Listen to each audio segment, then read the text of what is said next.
Hi friends, today நம்ம சேனலில் இப்போ என்ன பார்க்க போகிறோம் அப்படின்னா கோகோனட் மில்க் வச்சு மீன் மேக்கர் கிரேவி எப்படி செய்யலாம்னு பார்க்கலாம் வாங்க. ரொம்பவே டேஸ்டியாக இருக்கும். ஒரு பேனில் கொஞ்சமாக ஆயில் விட்டுக்கோங்க.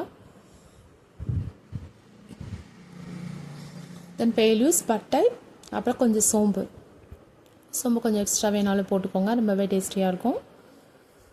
அப்படியே லைட்டாக வதக்கி விடுங்க. டீப்பான ஃப்ரை பண்ணிடாதீங்க, டேஸ்ட்டு சேஞ்ச் ஆயிரும். ஸோ நல்லா இருக்காது. ஸோ லைட்டாக அப்படியே ஆயிலில் லைட் ஃப்ரை மாதிரிக்கு பண்ணி விடுங்க. வதக்கினதுக்கப்புறம் நெக்ஸ்ட்டு வெங்காயத்தை கொஞ்சம் பொடி பொடியாக கட் பண்ணி வச்சுக்கோங்க. நெக்ஸ்ட்டு வெங்காயத்தை ஆட் பண்ணிடலாம். நான் பெரிய வெங்காயம் 2 வெங்காயம் எடுத்திருக்கேன் குவான்டிட்டி. வெங்காயத்தோட அந்த ஆயில் அப்படியே மிக்ஸ் ஆகணும். கலர் சேஞ்ச் ஆனால் போதும். டீப் ஃப்ரைலாம் பண்ண வேண்டாம். லைட்டாக ப்ரௌனிஷ் ஆனோன்னு எடுத்துடலாம். லைட்டாக ப்ரௌன் கலர் வர அளவுக்கு வதக்கி விடுங்க.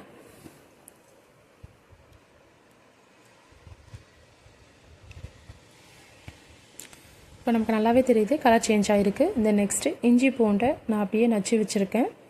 அதை அப்படியே வெங்காயத்து கூட ஆட் பண்ணிக்கலாம். அப்புறம் 3 பச்சை மிளகா, கொஞ்சம் கருவேப்பிலை, இந்த 3ஐயும் நல்லா மிக்ஸ் பண்ணி விடுங்க.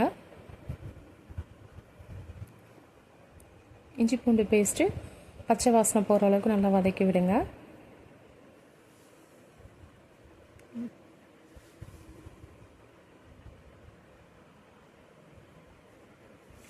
அப்புறம் என்ன ஆட் பண்ணுவோன்னா மஞ்சள் தூள்,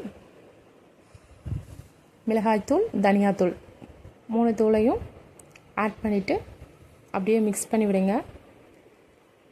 மஞ்சத்தூள் ரொம்ப கம்மியாக எடுத்துக்கோங்க. மிளகாய் தூள் ஆல்ரெடி நம்ம 3 மிளகாய் போட்டிருக்கோம். ஸோ அதனால் மிளகாய் தூள் வந்து கம்மியாக ஆட் பண்ணிக்கோங்க.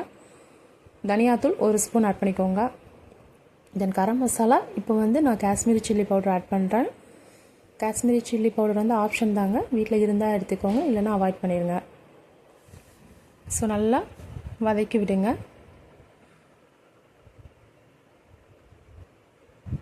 இப்போ பாருங்கள் அதில் ஆயிலே இல்லை. ஸோ அந்தளவு வதக்கிக்கோங்க. தென் நெக்ஸ்ட்டு டொமேட்டோ பல்ப் கொஞ்சம் மிக்ஸ் அப்படியே கிரைண்ட் பண்ணியிருக்கேன், அதை அப்படியே ஆட் பண்ணிக்கிறேன்.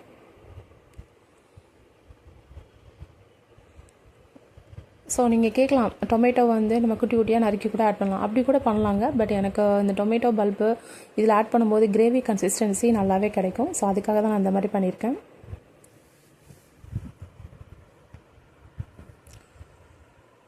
ஸோ நல்லா மிக்ஸ் பண்ணி விடுங்க. நல்லா வதங்கணும்.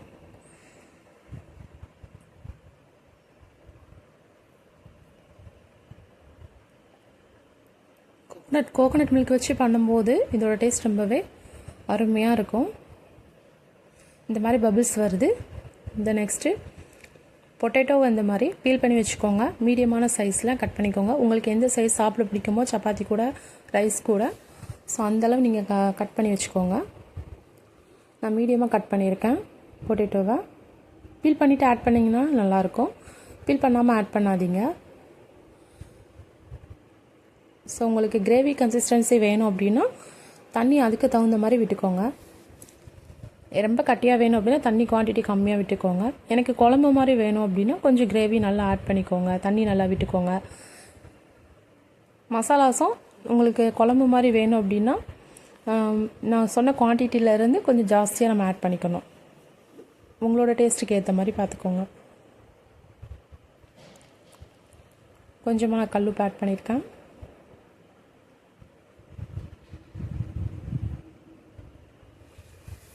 இப்போ பாருங்கள் அந்த பபிள்ஸ் நல்லா பிரிஞ்சு வந்துருச்சு. ஸோ இப்போ நல்லா பாயில் ஆகிருக்கு.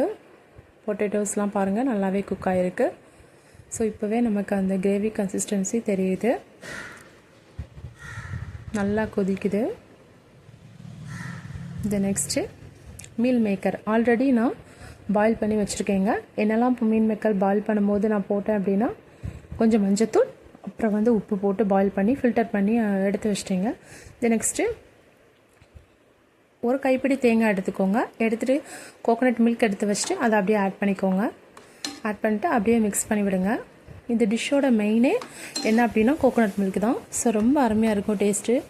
நீங்கள் ஒரு டைம் இந்த மாதிரி செஞ்சு பார்த்துட்டு சொல்லுங்கள் எப்படி இருந்ததுன்னு. நல்லா மிக்ஸ் பண்ணி விடுங்க.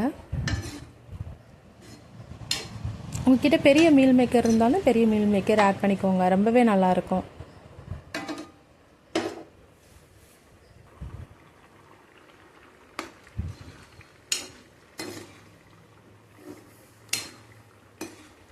ஆக்சுவலி இந்த மெத்தடை நம்ம சிக்கனுக்கு கூட எடுக்கலாம், நல்லாயிருக்கும். சேம் ப்ரொசீஜர் தான். தென் ஃபைனலாக நம்ம கொத்தமல்லியை பையனாக சாப் பண்ணி வச்சுருக்கோம், அதை அப்படியே மேலே அழகாக தூவி விட்டு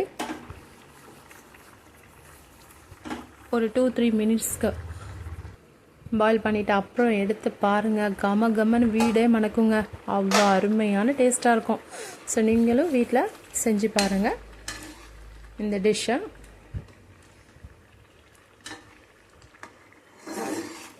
மீல் மேக்கரு இருந்தது அப்படின்னா இந்த மாதிரி ட்ரை பண்ணுங்கள், ரொம்பவே டேஸ்ட்டாக இருந்ததுங்க. நாங்கள் வீட்டில் எல்லாருமே விரும்பி சாப்பிட்டோம். So chapati, rice, ghee rice எது கூடனாலும் வச்சு சாப்பிட்லாம், ரொம்பவே டேஸ்ட்டாக இருக்கும். ஸோ இந்த மாதிரி மோர் வீடியோஸ் பார்க்குறதுக்கு நம்ம சேனலை சப்ஸ்கிரைப் பண்ணிக்கோங்க.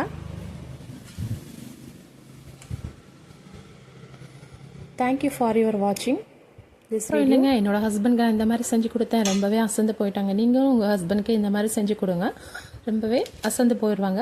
வேணும்னு கேட்பாங்க. குழந்தைங்க கூட ரொம்ப டேஸ்ட்டாக இருக்கும். பாய்.